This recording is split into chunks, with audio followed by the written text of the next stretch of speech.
Nangyari ito isang Miyerkules ng gabi bandang 11:00. Galing ako noon sa bahay ng pinsan ko sa kabilang baryo. Dahil nagtitipid ako, naglakad na lang ako pauwi. Maliwanag ang buwan, kaya sabi ko sa sarili ko, okay lang, hindi naman siguro delikado. Mga kalahating kilometro na lang mula sa bahay namin nang mapansin kong wala nang kahit anong ingay sa paligid. Wala na yung huni ng kuliglig, wala ring hangin. Tahimik pero kakaiba. Yung katahimikan, parang pinipigilan ka huminga. Tapos narinig ko, may tunog na naglalakad sa likod ko. Pero kakaiba ang tunog.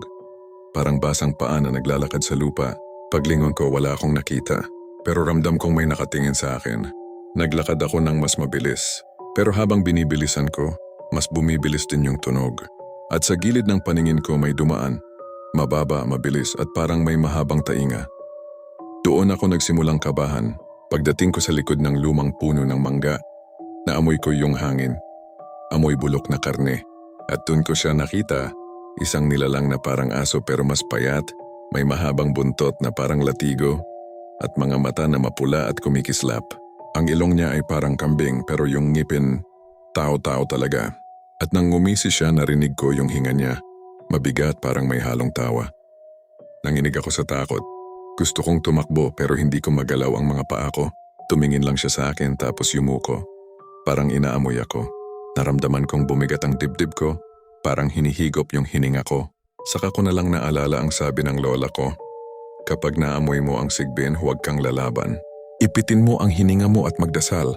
Pinikit ko ang mga mata ko at paulit-ulit kong binigkas ang ama namin. Pagdilat ko, wala na siya. Pero yung amoy, nandun pa rin. Pag-uwi ko, tuloy-tuloy ako sa bahay. Kinabukasan, may nakita kaming patay na manok sa likod ng bahay. Tuyong-tuyo, parang walang dugo. At sa lupa may maliit na bakas ng paa. Hindi sa tao, hindi rin sa hayop. Hanggang ngayon, tuwing gabi may mga pagkakataon pa ring naaamoy ko ulit yung amoy bulok na karne. Kahit nasa loob ako ng bahay. At minsan sa may bintana, may dalawang pulang matang nakatitig sa dilim. Akala ko tapos na ang lahat ng gabing yon, pero mali ako. Minsan, yung mga nilalang na nakikita natin, hindi lang basta nagpapakita, minsan sinusundan ka nila. Lumipas ang halos isang buwan mula nung gabing nakita ko yung sigbin. Sinubukan kong kalimutan yung nangyari. Sinasabi ko sa sarili ko na baka guni-guni lang yon dahil pagod ako. Pero gabi-gabi, may naririnig akong mahihinang yabag sa labas ng bahay. Minsan sa bubong, minsan sa may bakuran. At tuwing naririnig ko yon, kasabay palagi ang amoy bulok na karne. Isang gabi napuno ako ng takot at tanong. Kaya nagpasya akong balikan yung daan kung saan ko siya unang nakita. Kailangan kong malaman kung totoo nga bang may sigbin. O ako lang ang tinatakot ng isip ko. Biyernes ng gabi yon, 12:00.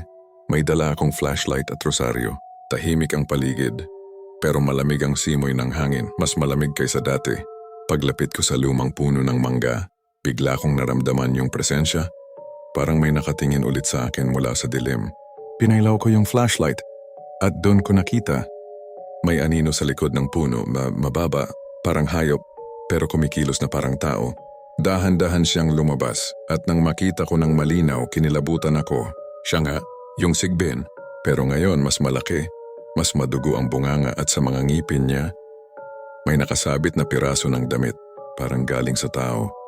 Bago pa ako makatakbo, bigla siyang tumalon. Ang bilis, ramdam ko yung bigat niya sa hangin at yung malamig na hininga niya sa leeg ko. Pero sa isang iglap, may malakas na hangin na dumaan at natumba ako.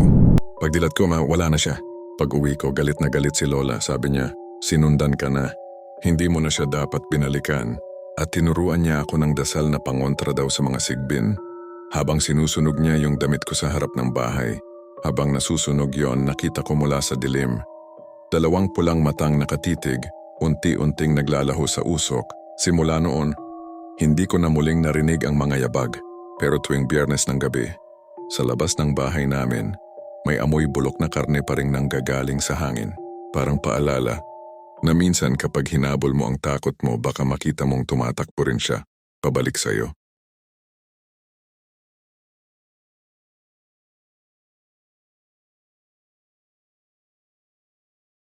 Lumaki ako sa baryo ng San Rafael, isang tahimik na lugar sa gilid ng bundok kung saan halos lahat ng bahay ay gawa pa sa kahoy at pawid.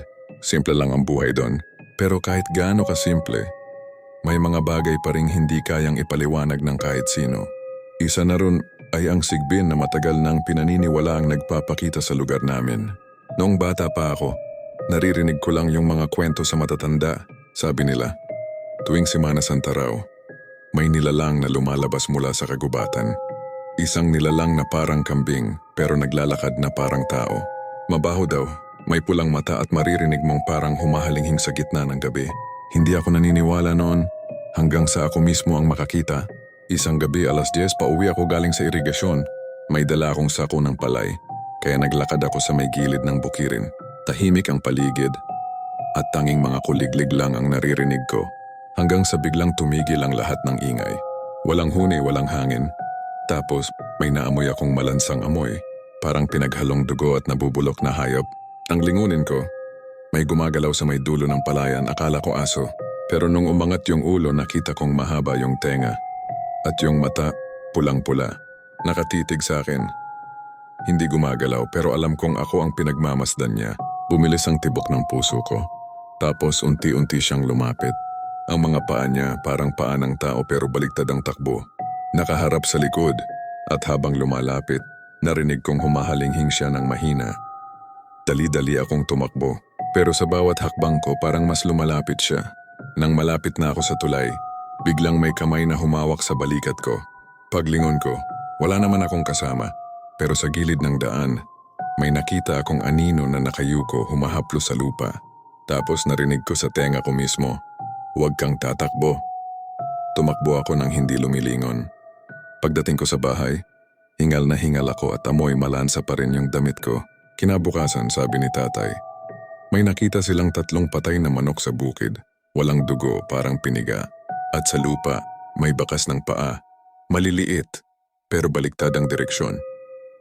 Hanggang ngayon tuwing dadaan ako sa bukirin na yon, parang may mata pa ring nakamasid sa akin mula sa damuhan. At tuwing Semana Santa, kahit walang hangin, gumagalaw ang mga palay. Sabi ng mga matatanda, hindi lahat ng hayop sa gabi ay hayop nga. Akala ko tapos na ang lahat. Pero minsan kapag nakakita ka ng nilalang na kakaiba, hindi ibig sabihin ligtas ka na. Minsan minarkahan ka na. Lumipas ang 2 linggo mula nang makita ko ang sigbin sa bukirin. Tahimik ulit ang baryo. Pero isang gabi may kumalat na balita ang may batang nawala. Ang pangalan niya Rico, 7 taong gulang. Huling nakita sa may gilid ng palayan. Naglalaro ng saranggola bago lumubog ang araw. Sabi ng nanay niya, iniwan lang daw niya saglit tapos pagbalik, wala na. At alam mo, yung pinakakakaiba, sa lupa kung saan siya huling nakita may mga bakas ng paa. Maliit. Baliktad. Sumama ako sa mga taga-baryo para maghanap. May dalang sulo, may mga aso, may dasal. Pero habang papalapit kami sa gitna ng palayan, ang mga aso biglang tumahimik. Tahimik na parang walang buhay. At doon ko ulit na amoy yung amoy na hindi ko malilimutan. Malansang parang dugo at bulok na laman. Tapos narinig namin, may yabag sa lupa. Basang-basa, mabagal, paikot-ikot. Isa sa mga kasama ko si Mang Iking, pinalingon ako at sinabing, huwag kang kikilos. Naririto siya. Pero bago pa ako makapagsalita may sumipol sa dilim. Isang tunog na parang halinghing ng kambing na humahalo sa boses ng tao. Pagtingin namin sa dulo ng damuhan, may pulang ilaw na kumikislap, mga mata. Biglang tumalon mula sa mga palay ang nilalang. Matangkad, payat, parang tao pero baluktot ang katawan. Mahaba ang dila, halos abot sa dibdib. Ang mga kuko niya mahahaba at itim. At sa bunganga niya, may nakasabit na punit na damit ng bata. Sumigaw si Mang Iking at binato ng sulo ang nilalang. Pero sa isang kisap mata nawala ito sa hangin. Pagtingin namin sa lupa, may naiwan lang na bakas ng paa. Pabaliktad ang direksyon. Kinabukasan natagpuan nila si Rico. Malapit sa ilog, nakahiga. Pero parang natuyo ang buong katawan. Walang dugo, walang sugat, parang hinihigop ng hangin. At mula noon walang gustong magtanim sa bukiring yon. Kasi sabi nila, tuwing dapit hapon may batang tumatakbo pa rin doon. Hinahabol ng nilalang na may pulang mata at amoy kamatayan. Hanggang ngayon, tuwing dadaan ako ron ramdam kong may mga matang nakamasid sa dilim. At minsan, naririnig ko pa rin yung halinghing. Minsan mahina lang, minsan nasa mismong likod ko na.